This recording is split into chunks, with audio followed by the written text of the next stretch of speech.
to Down the Vale, the official Livingston FC podcast in partnership with Taylor Roofs. We are homed here in the podcast suite of Taylor Talks Trades, which you can check out below in our description box. It's myself, your host, Blair Coburn, joins us today, along with the two men that run pretty much everything at the football club, Dave Black and Davey Martindale. Gents, how are we? Good, aye. Happy to be here. All good? All good. Perfect. Start with football. 2 wins so far this week. Really positive few days. Leads on well to Ayr United on Saturday. Mm-hmm. Aye, I think most games are, you're going to be looking at every game now, and it's a big game. You seem to be saying the same thing every week to the players, but I think the players are going to take massive credit the last couple of games. Tuesday night was obviously a big game, try to close that gap on Falkirk, and fair play. They go out, they get 3 goals, they get a clean sheet. I think that's 5 clean sheets in the bounce now, so fair play to the players. I think we spoke kind of post-match. My first question was, are you happy? Almost, and you had a wee pause. Obviously you've now had time to review it. I'm a bit happier now. After the game, I just felt kind of, me personally, coaching staff, we're always looking for the performance, but obviously the result's really important. I just felt it was an okay performance. It's 3 goals, it's a clean sheet, it's 3 points, but I thought it was parts of the game, moments in the game where I felt the performance could be better. Dave, from a kind of business perspective, CEO perspective and fan perspective all at the same time, we can really start to see that identity kind of kicking into life now, can't we? Yeah, but I think that's testament to what we're doing and what we've done over the summer, the fact that we've been able to come down and keep the nucleus of that squad that was in the Premiership and then add players that can improve it as well in the Championship. So we're under no illusions, in the summer when we came down. It's a difficult league, it's competitive. There's probably going into the season 6-7 teams all really vying for top 4, 3-4 try to win the title. So we've started strong. We've done well. There's certainly, and Dave will be the first to say, probably there's been room for improvement over the course of these first 17 games. But we're right back in and about it. There was a spell 3-4 weeks ago when that gap was there, and we knew just keep plugging away and we'll get there.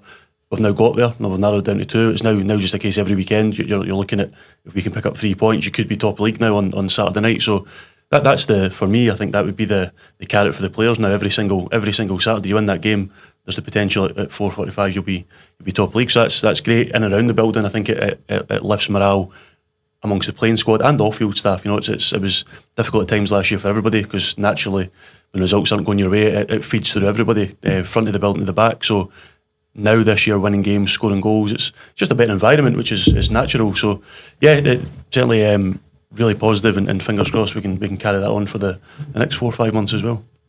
I think we've kind of certainly noticed it from a media perspective, Blair, haven't we? That there's definitely more of a buzz about it, and it's easier to promote and produce content when we're winning football matches. Yeah, I mean, winning games of football makes everything easier. I'm sure everybody here will attest to that. Apart from hack breaking down the games.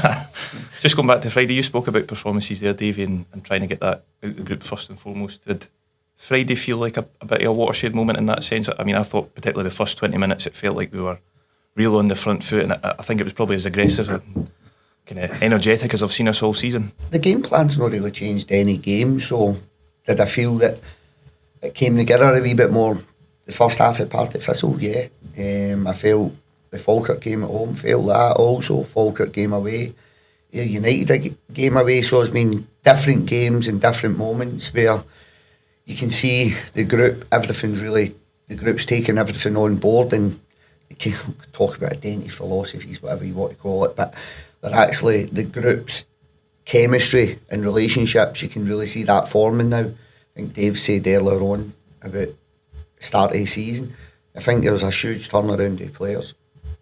I think you can now see these relationships building. There's probably a more steadier starting 11, starting 13, which then gives you that continuity, which then hopefully leads to better performances, because Premier League was probably more about the result than performance, whereas dropping down to the Championship, I can try to focus on the performance over the result, and hopefully the results come on the back end of performances.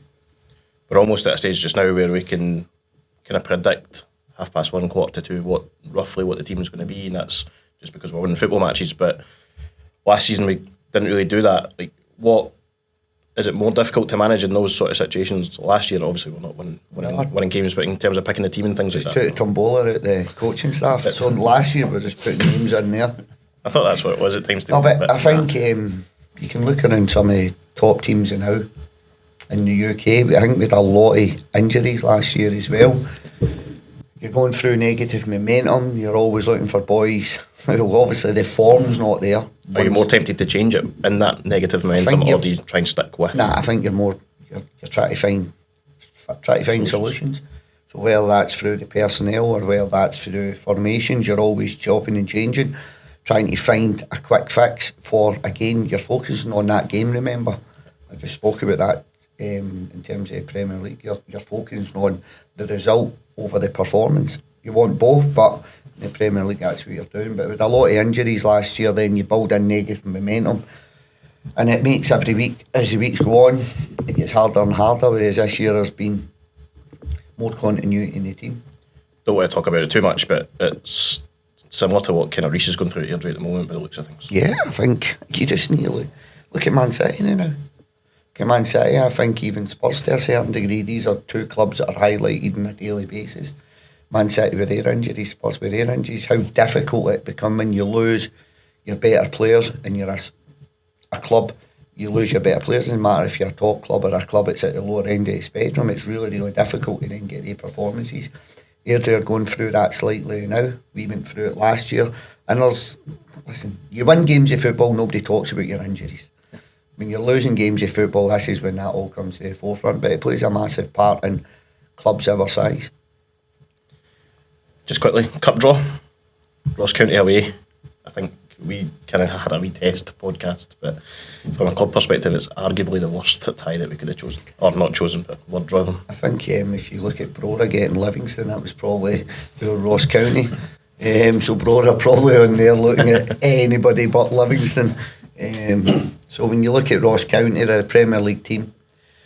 So we go into it as the underdogs, we're away from home. There's probably, from the financial aspect, it's probably the worst tie. Potentially could be losing money going up there. And there's a probability you might not win that game of football, you might not get to the next round. So it's not a great tie, but from a footballing point of view, take the financial aspect away, it's a tie that's more than winnable, and it'll give us a gauge of where we are as a group, because right now it'd be good to see where we are in terms of Premier League opponents, in terms of where we are as a group. Thoughts, Blair? County away? I think I probably agree with Davey, and that's probably the worst draw we could have hoped for. But from a fan perspective, I think we spoke about it. It's quite a good trip for the fans. I've seen probably quite a lot of positive messages for that front, but I would agree, probably quite a good barometer. I'm quite interested to see where we are as a group. I think, obviously, Davey alluded to the majority of the squad were with us last season. I think it's quite a good opportunity to see how we stack up against a team probably around our level. You've got a lot of Premier League players within that squad. They might have not been with us last year, but they played Premier League football. You look at Gowser and Stevie May, who have come in for St Johnson. So there is a core nucleus of boys that have played Premier League football, and hopefully we can go up there and try and get through to the next round. I think it gives a wee bit of different dynamic as well, because we're probably seen as favourites most weeks just now, other than you're going to your maybe 50-50 games against Falkirk, but now going into a game where we'll all be seen as underdogs, and the Championship team going to a Prem team away from home, as David says, Gowser and Stephen May coming in. You've then got Notts, Brando, Pitts, Tetty, all played Premier League last year, so it's no different for them. They've been there, they've played these games, and it'll give the other guys that have came in, Rhys McAlear has come in, Jerome, Matty Clark, Dan Finlayson, so guys that have joined the club who've maybe not played the Scottish Premiership or for a long time, so gives them a chance to go and test ourselves, if you like, against a Prem team, and like David says, gives us a wee chance to gauge where we are and see how we match up. Dave, I want to touch on your role now. Obviously you've been in the position for circa 18 months, been with the club kind of 5 years. How stretched is it? Obviously we do run a kind of tight ship, kind of on the pitch, off the pitch, everything else. There's a lot that falls on your desk, isn't there? There is. I'm glad it was a tight ship. You said there, not the other way around. I've been in the office. It's don't get me wrong. It's difficult at times. Of course, it is.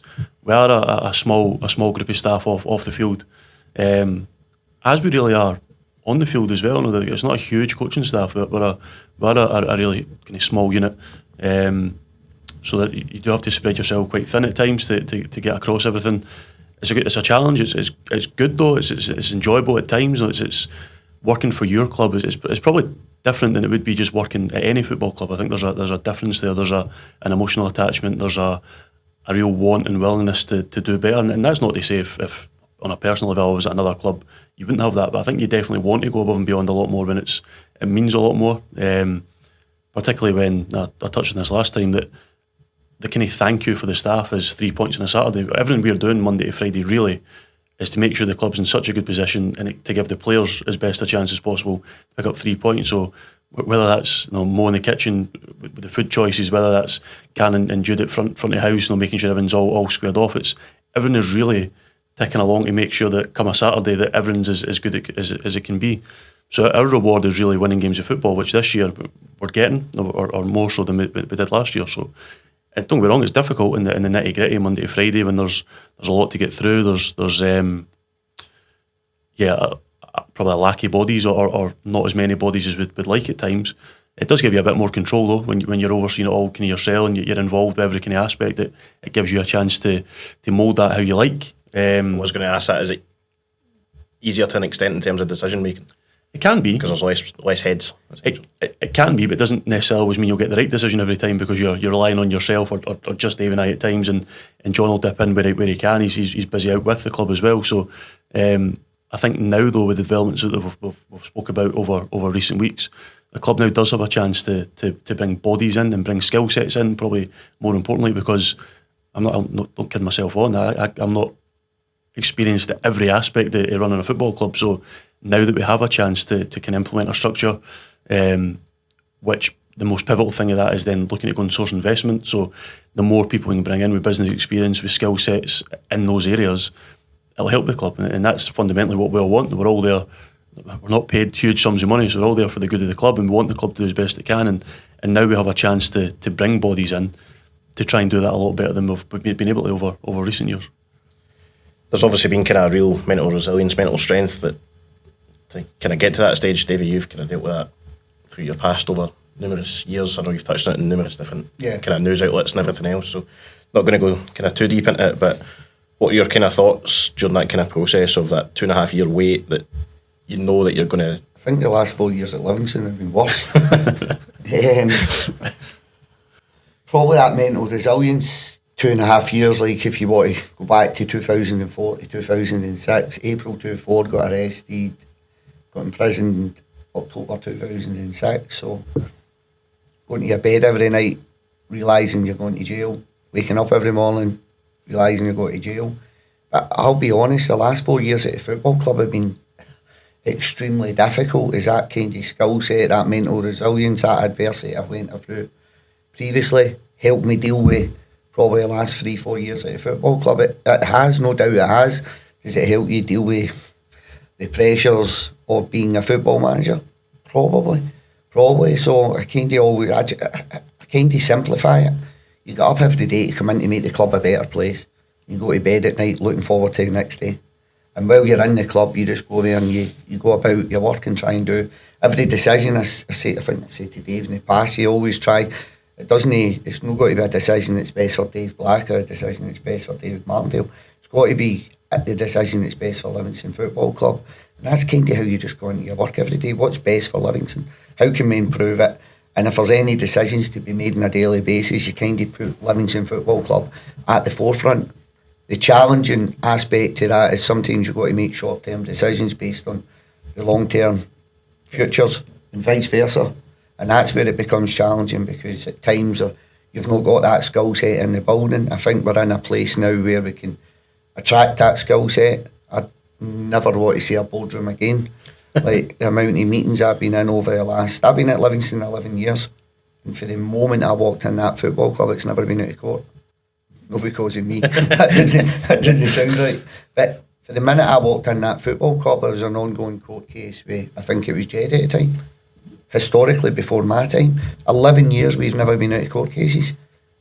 And sitting in boardrooms and putting fires out and using your energy and your headspace and other areas of the business that it kind of takes away from that growth of Livingston Football Club or doing your job properly, because you're doing so many other things. So I don't mean this in a bad way. I think we've got a meeting today after here. I don't want to go to another meeting again. I just want to go to football meetings. But I think the adversity that you go through previously in life does help you as a football manager. I think adversity in life helps you further down the road if you use it as a positive, and I think that mental resilience is one of the bigger ones. I think there'll be a lot of people within the club, they'll not see it at this point, but relegation last year's probably helped add to their skill set. It's probably made yourself a wee bit more mental resilient. It's definitely built on me again. Players going through relegation, that experience has probably helped them further on down in their careers, because one, they don't want to go through it again, and two, they've experienced it so they can probably make better decisions the next time they find themselves in a similar situation. And that just comes through adversity. You learn through adversity. Yep. Blair, from a kind of fan perspective, I suppose, how does it kind of impact, as Davey alluded on there, there's been court cases going on for years and years. They are now put to bed, we'll not touch on that today, but how does that impact as a kind of supporter as well? I think as Davey kind of touched upon, I mean, go back even like 11 years, probably longer to be honest, I would imagine. There's always been this kind of cloud hanging over the club. Certainly from a fan perspective, I'd like to think that the on-field success the past 6-7 years is certainly kind of detracted for that and almost kind of glossed over in a sense. It's obviously kind of came into a sharp focus recently, but I think I would probably speak on behalf of most fans that are quite glad that it's just resolved, and hopefully we can just draw a line under it and hopefully let Dave and Davey really crack on with a lot of the good work that they probably want to do, rather than being hamstrung to the degree that they have. So it does now kind of open up the club a wee bit more as well in terms of shares and more people around the board, so you don't have to be sitting at that table, for example. But I will be. We will be. Yeah, like, you say that, but like, do you know what? Dave bounces off me, I bounce off Dave. Before Dave, like, you came in just before COVID, eh? Aye. So really, we were in a really good place. Kind of everybody was in a good place. Club wasn't too bad, and Dave came in, and we were going to build on the commercial aspect, and you ruined everything. That was it. But Dave came in. How long were you in the job? 6 months before COVID. Aye. 2 months before COVID, and you look like we're going to grow the commercial aspect. This is a bit an area of business we're really beating COVID at, and I think COVID had a huge impact that people don't realise on the club's finances, on the stresses and the strains at the football club. It wasn't during COVID, it was coming out the back end of COVID. It was really and it probably still is to this day. The club wouldn't have been here if we never took the COVID grants. That's going to impede us for the next 15-20 years, but you wouldn't have had a club if you never took those grants. We were in the worst position ever. Everybody in the Championship got £500,000. I'm going to say free, a loan, but it was non-repayable. Yep. We were in the Premier League. I think it cost us in the region of £400,000 with COVID tests and all the regulations to keep playing football during that period. But we had to borrow the money. So if the government gave us £500,000, I reckon we'd have found a way through it to keep the club going, maybe furloughed players, stuff like that. But obviously we had to test. Premier League was the only league that was playing football at that period. And then even when you came back out the back of COVID, Livingston's business model, where people want to believe it or not, is based on away fans. Premier League football, away fans, that's where your majority of your money was coming from. And you were going back into the working world with no fans. Yep. So I think it had a huge impact on the club, and that kind of led to the battles in the boardroom with people falling out, and then kind of one thing led to another. But we need to probably stop talking about that now. In terms of me, we need to keep focusing on the future. Absolutely. On those fans, it's nice to see kind of full attendances kind of in the Premier League, obviously, when you've got Hearts, Hibs, Aberdeen, Rangers, Celtics kind of filling those stands or whatever. But there's obviously a lot of scrutiny across that, where St Johnstone have maybe tried to close a couple of stands, and I think St Mirren have done the same, where they kind of limit fans. But from our perspective, we simply can't afford to do that, can we? I think you'll never really criticise any other club for their business model. Whatever they want to do, then so be it. And if that's what other clubs are choosing to do, if they feel there's an on-field advantage to be gained by doing that, then so be it. Fair enough. But for us, we can't come out and speak last year about the finances and how we're perhaps struggling and can't attract a lively player that would have liked to, but then close stands and not capitalise on people wanting to buy, shutting people out and having empty seats.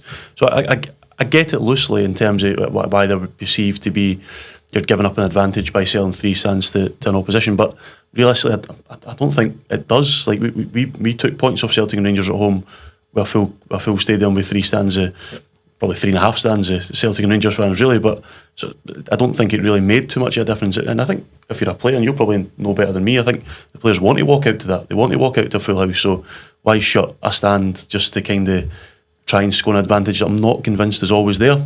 Or for us anyway, we didn't.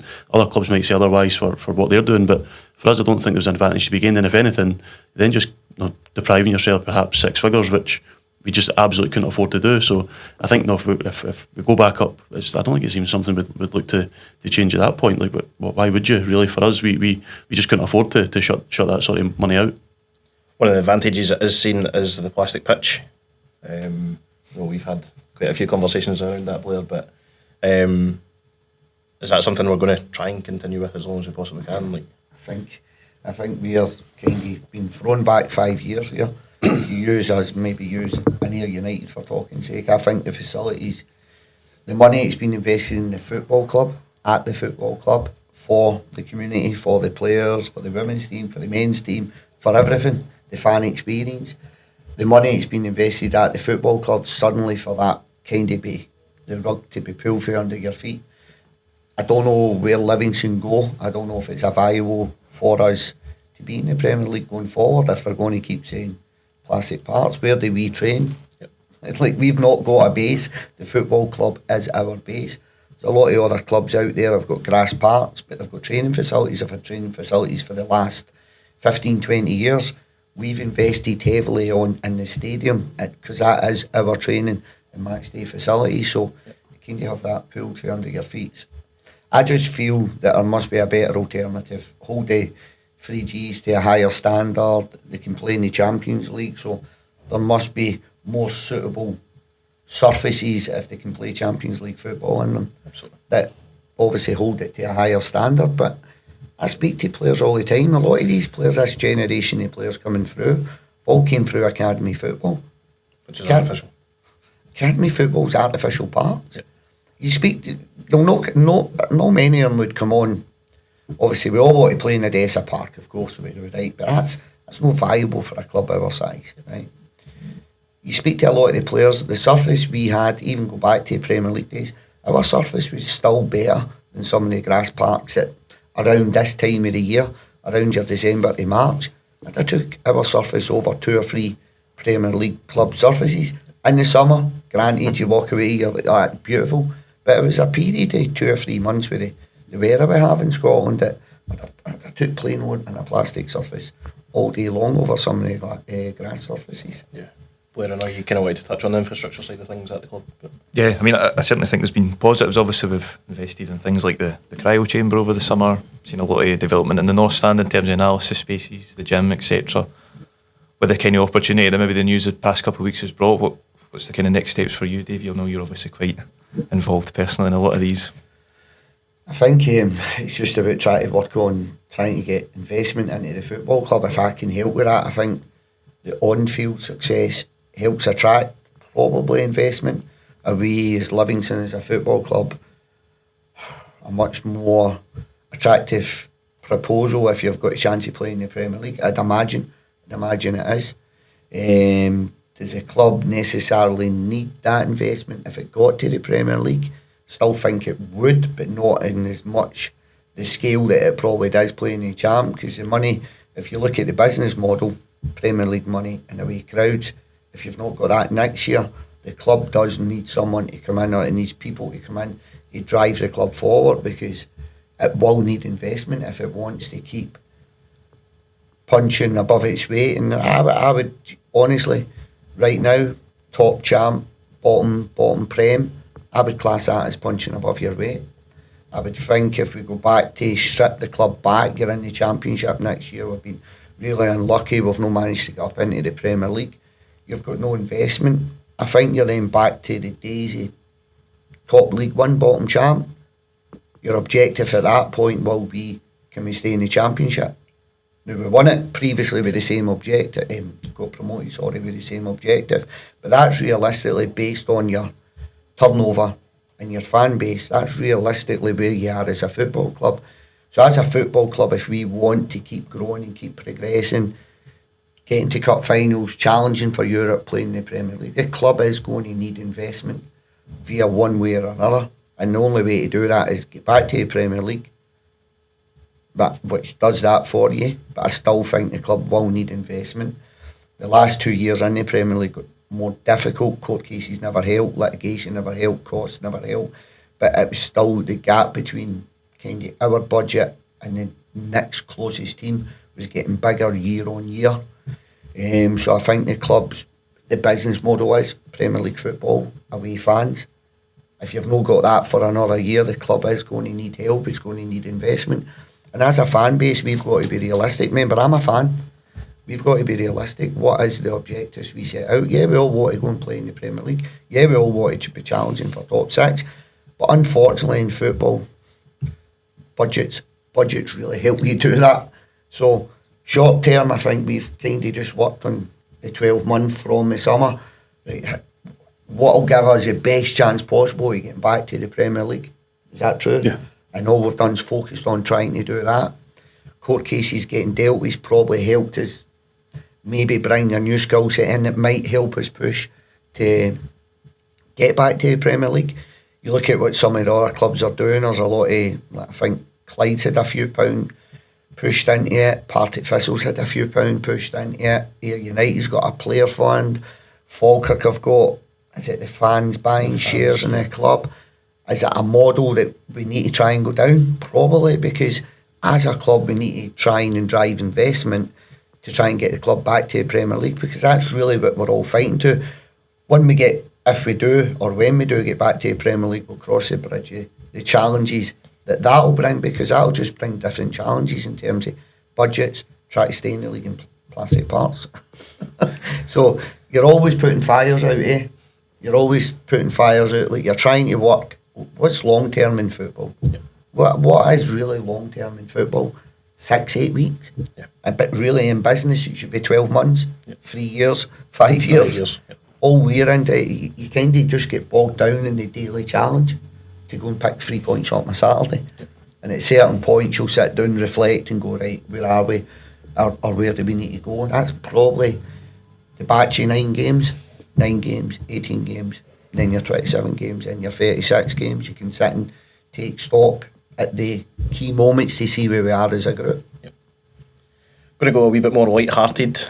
Trying to open it up. Livingston light-hearted. I know, doesn't happen very often, but here we go. We're going to touch on Scott Pittman. I think he deserves his own little section. Obviously, he's now played over 400 games for the club. Has there been a better signing in Livingston Football Club history than Scott Pittman? You're a fan. Go. Could probably get 3 different No, perspectives. there's not. There's not in terms of the consistency over that period that Pitts has given us. I spoke about this the last time, and I think when you take those last 6 years in the Premiership, I don't think pound for pound, minute for minute, there's been many players in the last 6 years that have played more minutes in the Premiership than Scott Pittman. From the top down. We spoke Cal McGregor maybe, but that McGregor shows and you, Tavernier. Right, okay. that shows you how high you hold Scott Pittman. Yeah. The consistency. No, we're talking 400 games over 10 years, so 40 games a season. Yeah. It's pretty much every game, every season for 10 years. That doesn't happen. His own resilience in terms of keeping himself fit, working through niggles, because he's playing every minute, every game. He really comes off over that period of time. So he's played 6 years in the Premiership and probably featured in nearly every minute, every game that he has played in. But I can think of maybe one period where he was up for a few games, and the noticeable difference when he came out of those games, you could actually, I think Pitts is one of the guys when he's playing, you maybe don't see every minute of what he's adding. When you take him out, you know you miss him, if that makes sense. He's not necessarily scoring goals every week or assists, but as soon as you take him out of the team, you see that energy come away. Almost kind of like you don't see what you've got till it's not there. But again, I think it probably didn't get the plaudits it deserved over that 6 year period, and even going before that, Championship, League One, Championship again before that, to have came from where he did.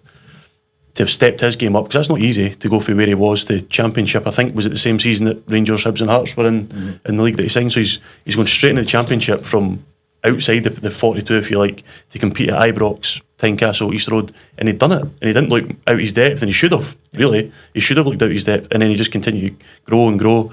But yeah, I think it probably, Scott Pittman's synonymous with Livingston, and everybody will know who he is within the game, but I don't think it got the plaudits it deserved. That if you take, I genuinely don't think, other than McGregor and perhaps Tavernier, there'll be a player, an outfield player, that will have played as many minutes in 6 years at top flight football, and done it well at a good standard every single week. You never really watch him go, that was terrible. Like he always, he's either up there or he does the job. It's never really comes off it. So for me, taking all those things into consideration, you might have a signing who makes an immediate impact. You might sign somebody for a season who scores 20 goals. You might get a fan favourite, a bit of a maverick. But for me, Scott Pittman has to be, for me, the best signing the club's ever made, to get the output from him so consistently, for such a long period of time, and from the background where he came from. I don't think there'll be an argument to tell me that somebody's better. Blair, we know he's quite kind of shy in terms of character and things like that. Does that almost help him that he's not in mainline press as James Tavernier, Cal McGregor's, everything else? Dave, you've got a wry smile. Nah, I mean, you look at the players, but Cal McGregor just shy in front of press. You could ask Pitts to come along today, and he wouldn't probably add any value to the podcast. He's just back if he's so unassuming, isn't he? Yeah. Like, he's so unassuming. I think that is to his detriment, to be fair. I think that's probably fair in this era where, as a top flight footballer, I think personality goes a long way alongside your kind of playing ability. I think the fact that he's so reserved, he's so just workmanlike, I don't mean that in a negative way by any means. That just, for me as a fan, adds to the whole kind of thing around Pitts, that he just knuckles down. And Dave's exactly right, when he's not in the team, I think you see a massive kind of change. I think what people forget as well, I think it was his first full season with the club. I think he was pretty much out the full season. The season we were relegated from the Championship through the playoffs. I think he was off. I think he was out for certainly a significant amount of time during that season. When the first season, he came in February. Yeah, so his first full season. First full season. The League One season. No, the season we were being bashed around in the playoffs. So he's out for a significant amount of time then, which probably makes the 400. I know what we're saying, it's maybe 40 games a season like that. That's turning into 50, which is every game. I think he's a big game player as well. I would probably add to that, just to kind of wrap up. I think he's obviously scored in a Challenge Cup final, scored in the playoff semi-final, scored in the playoff final, numerous goals against the big teams in the Premier League. I think when we are needing something, he's generally there, and I think that's a mark of a very good player for me.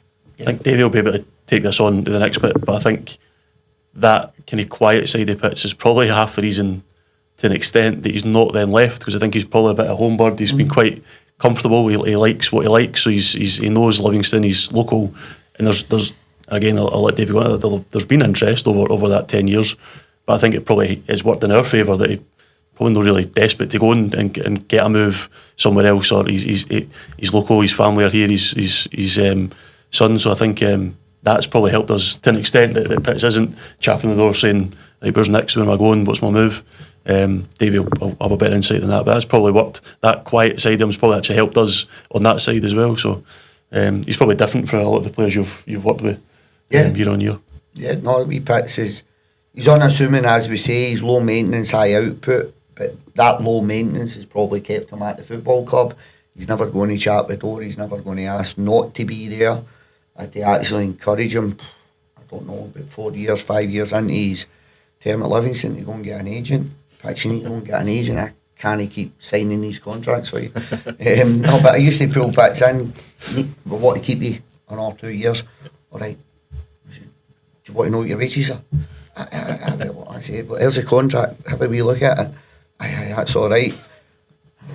Like, sign it in a way. We always try to look after them, right? But it got to the stage you were in the Premier League on Pitch, you need to go and get an agent. I need to be arguing with somebody here. This is like, you need to go and look after you. But he was quite happy just to come in, sign the contract, take what the club could offer him. Because as a manager, I've never been going in and trying to put low offers into people. You try and give them what's fair and realistic value for you in terms of your playing squad. So it was always fair offers. But Pitts, probably more than most, could have chapped it on and go, I want more money. Yeah. Can I get more money? And he could have probably pushed it and got more money Yeah. at certain points, but he's just so unassuming. He's just so happy to be at Livingston.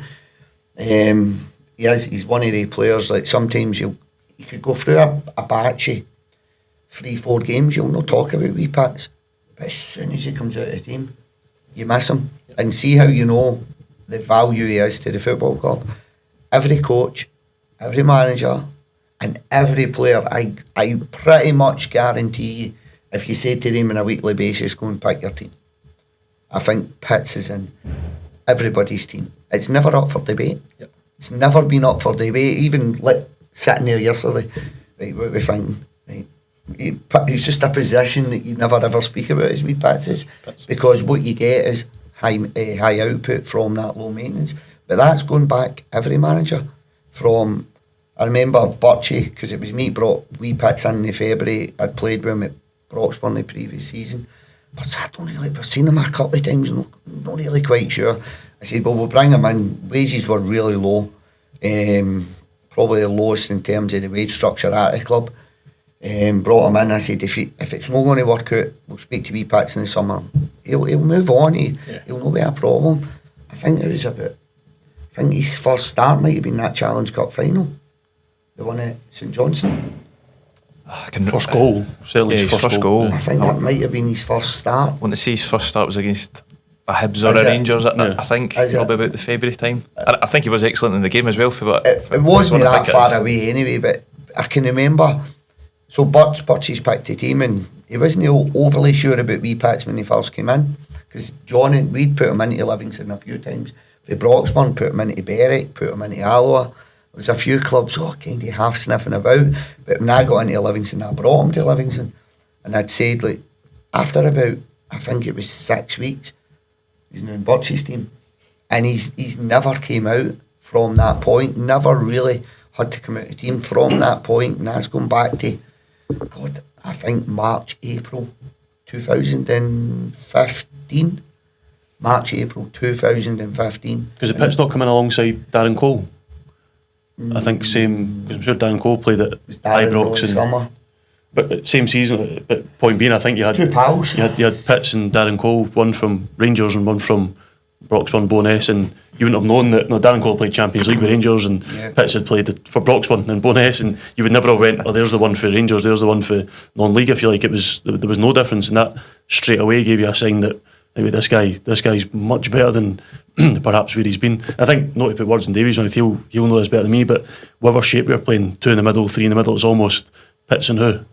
Pitts and which other two? Now this year you've probably been our strongest area. Now you've got Pitts has been in there, Jamie Brandon, Stephen Kelly, Reese, Ollie, Shinnie. You've had 6 maybe all fighting for there, and it kind of feels like it's Pitts and what other two, and that's been for 10 years. It's Pitts and whoever that, if it's 1 or 2 more, which again probably tells its own story, whether that's been Davey, Burchell, Holt. Over the years it's been, every coach has probably been in the same mindset with that. So testament to Pitts for that work ethic that he's got, and just goes about his job and gets it done with really no low maintenance, like Davey says.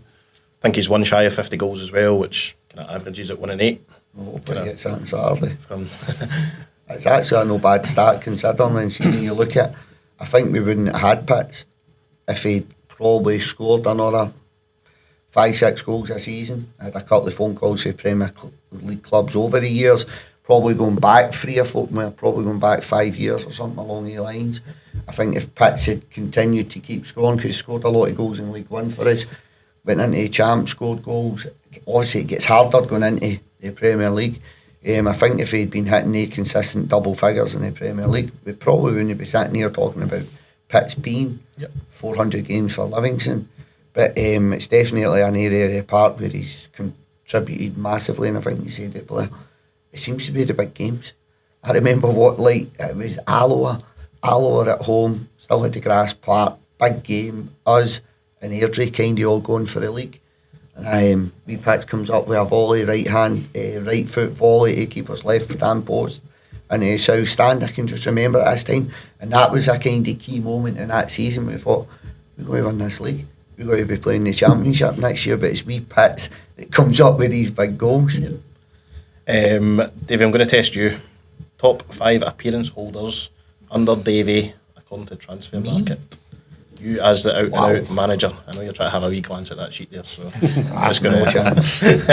Wow, Pitts. Pitts is one. Funnily enough, he's in there.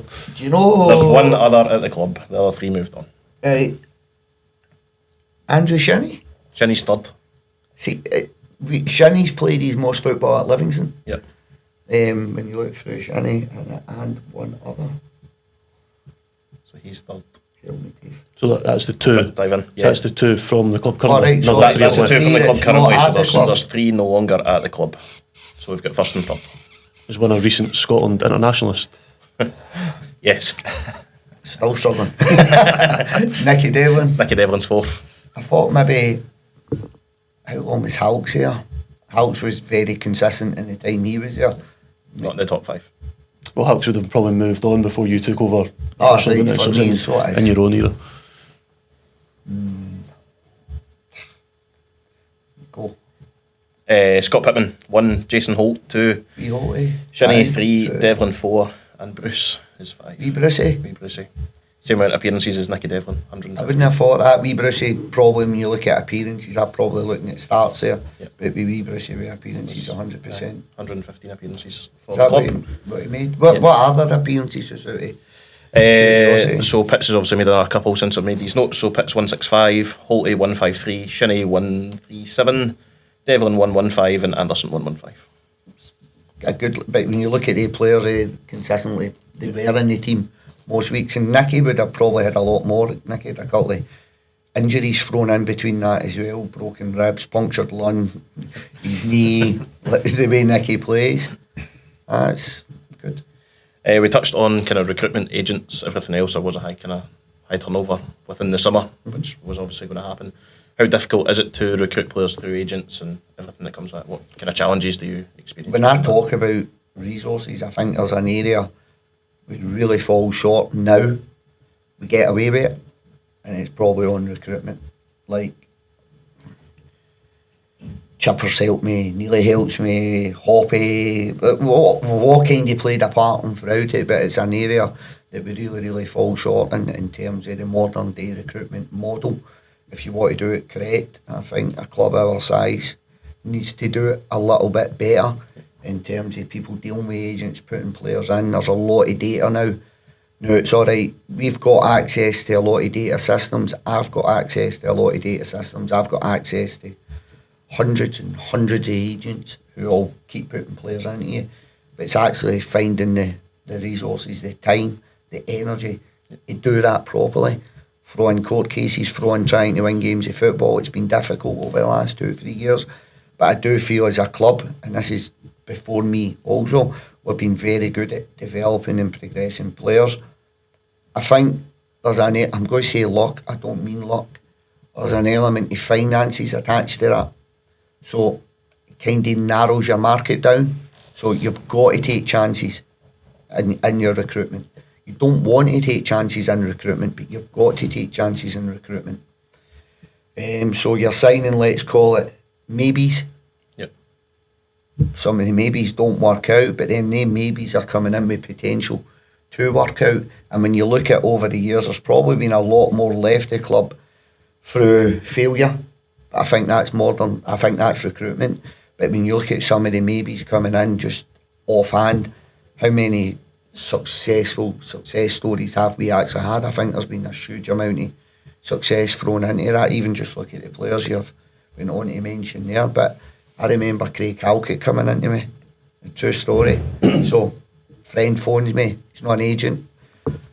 Works in football. Stays in the same area as Craig. Knows his mum and dad. Got a boy for Rangers. Can you have a wee look at for him? So, Halks comes in. So, training away. Chap's store, get a wee chat with him. I'm needing a right back, Halks. I'm not really needing a centre back. Really needing a right back. I can't play right back. Right, no, Bob, it was just a conversation. Me and Hobby just sitting talking away. So Halks goes away. Next morning. Hello, Halks, can I talk to you? I said, I can play right back. What is that? So I think he's went home with his mum, and I think it was his mum. His mum was a more kind of I think his mum was involved in coaching. Right. But the mum and dad is, tell me a right back. Must have been some session to convert him from centre half to right back overnight. But Aye, one dinner. A dinner and a breakfast. you got to see Neely in the morning as well. So, aye, Hulks, chaps door, bang, bang, bang. Anyway, phone Rangers, no money here. It was Craig Mulholland, he'd been very, very good with us, and Craig went, look, if I can maybe get him whatever his salary was, I'll not go into that. Here's his salary. He's due another 6 months at this. See if I can find some money to help pay him. Could you give him the difference? So he's going to remain in the same salary he was on at Rangers. I said, that'd be brilliant. He wasn't on a lot of money. I said, that'd be absolutely fantastic. Sign Hulks. I think you'll remember the game. You'll remember the game. I think it was Hamilton away, playing right back. He's up and down that wing.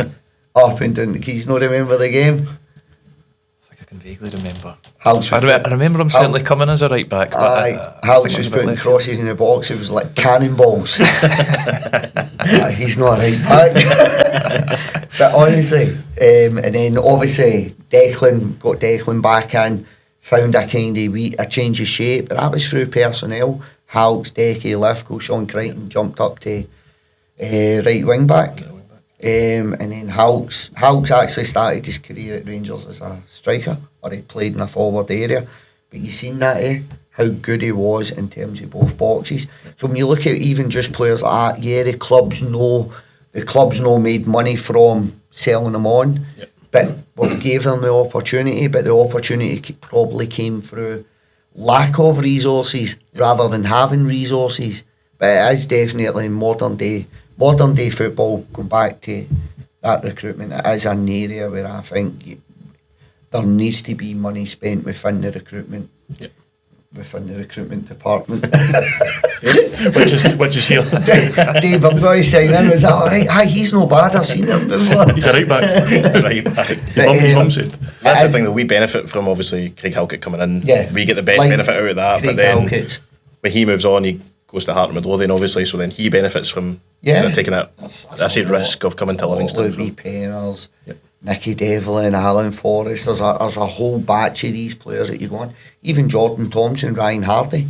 There's a lot of other players. Kieran Brown, going back down the road. We've been successful at it, but I do think it's an area as a club that needs investment. It actually needs a recruitment department. When I say a department, a computer in a room and maybe one person in it full time. But it needs people. If you want to grow as a club, as a business, there's areas that the club needs investment in, because you could waste hundreds of thousands of pounds getting your recruitment wrong. And that's how the key fundamental, that's really, really important as a football club. I'll ask the fan and see if our football management team ratify it. What do you think needs recruited in January, if anything? I wouldn't mind debating that, honestly. I would, honestly. To be fair, it's quite a tough one. I would probably agree in the sense that, I think it was touched upon before, there probably is 13 players for me are the kind of starting 11 and now it's very settled. But I think we've got a strong group. Yeah, I would definitely agree there's a strong group. Probably suggest a left fullback and probably a winger to come in, based on maybe who's went out recently and kind of situation developing within the squad. For me, that would probably be the two. I would say that would probably make the squad very complete. It's not to say that the squad isn't complete at the moment. I would certainly say that would make us very strong in terms of, there'll be a lot of games for kind of January onwards. I mean, we're talking about league fixtures, a cup tie. We'll have obviously the Trust Trophy game coming up against Dunfermline in quite a short space of time. For me, I would say those would be the two. I wouldn't disagree. I think we probably need to move. There's two moved on already, which has had a decent saving for the club. But I think we had to make that saving. It's not really gave us finances to go and bring someone in. I think, me personally, just looking at the group, always try and do what's right for Livingston. That goes back to the question earlier. You're looking at the short term over the long term, so probably need to move. It'd be ideal 3 players moving on, which is then going to have a significant saving again. And then you're at that kind of junction in the road. Do you spin the wheel and try and bring another 2 in and spend the money? or kind of leave the club with that saving. And it's all right, every fan, we're all fans here, remember, as well. Every fan's going to spend the money. But if you get to the summer and you've not got any money in the bank, so that's a balancing act. It's really, really difficult. As a fan, we want to be in the Premier League. We want to improve the squad in January. But over the next 3-4 months, you've got to look at liquidity, which is in the club. So it is a hard balancing act. I think if we could move 2 or 3 on, it probably would. You could probably take a wee bit of a gamble and bring in 1, maybe 2 in, because you've already moved 2 on. Left back area is interesting. I think I brought Matthew Clark in, and I brought Matthew in. I looked at his games. Last year was horrific with injuries. So upstairs you start thinking about different parts of the game. Then you're looking at, I need a Scott Pittman at left back. Matthew Clark must have played 50 games every season for Linfield, Europe, Cup finals, winning leagues. He's robust.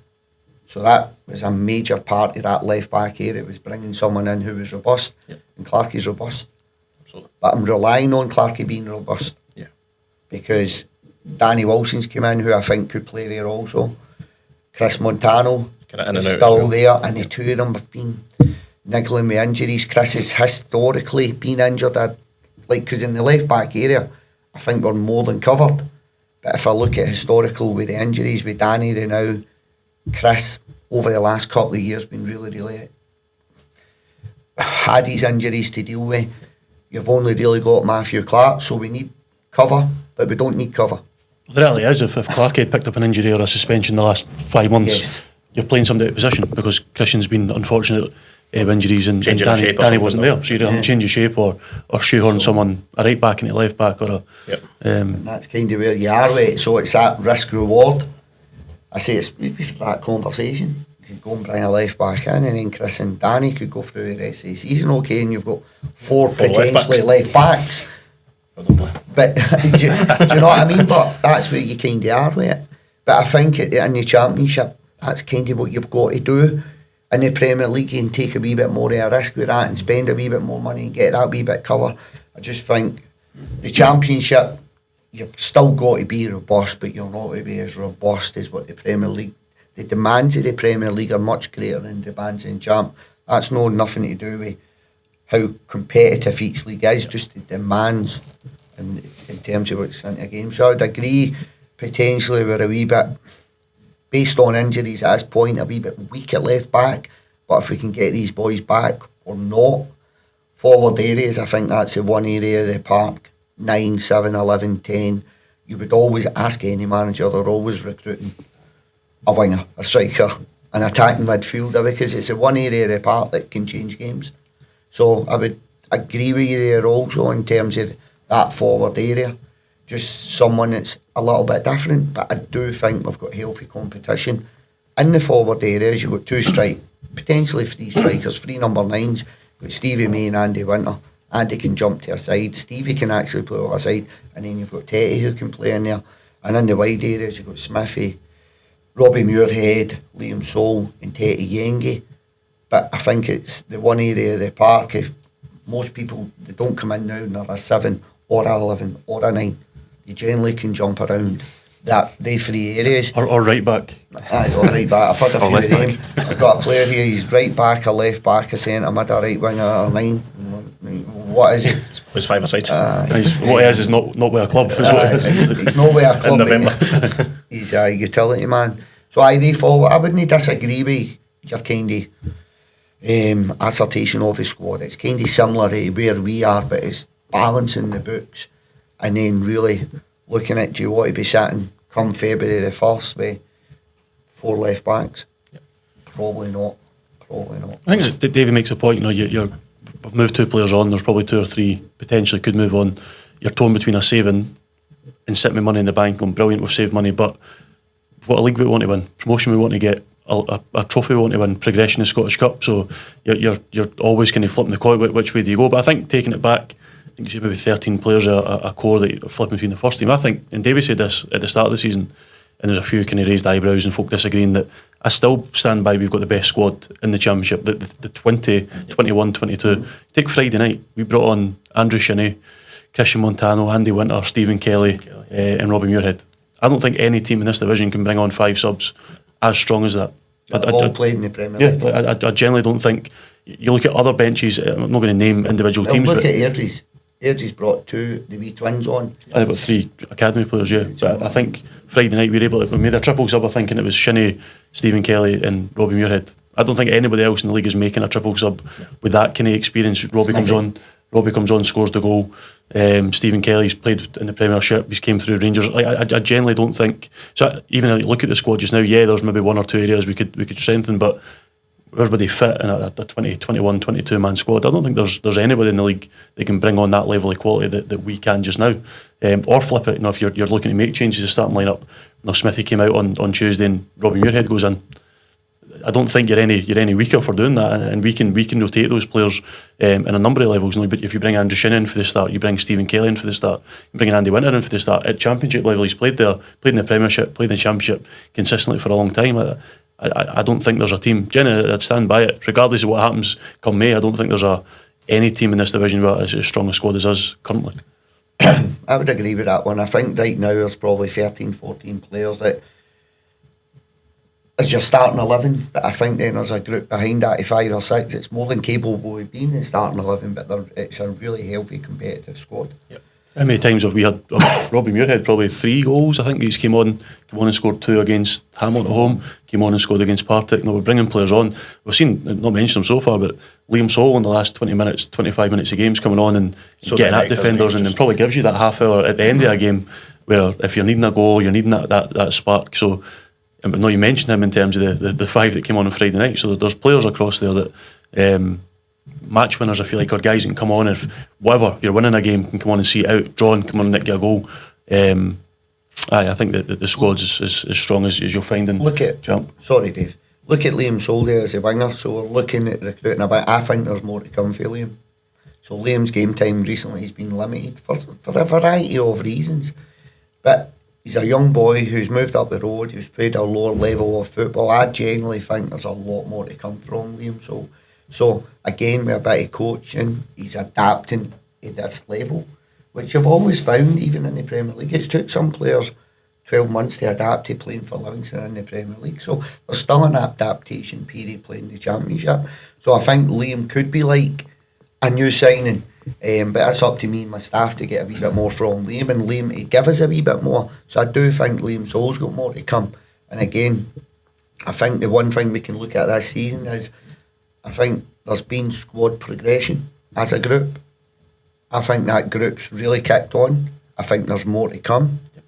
And that just comes from the start of the season to where we are now. And that's testament one to the players and the staff at the football club. Fair enough. I think that's probably a good place to finish up episode 1 of Down the Vale. Thanks very much for tuning in. Make sure you like and subscribe. Dave, Davey, Blair, pleasure as always. Thank you. Cheers, thank you. Appreciate it. Cheers.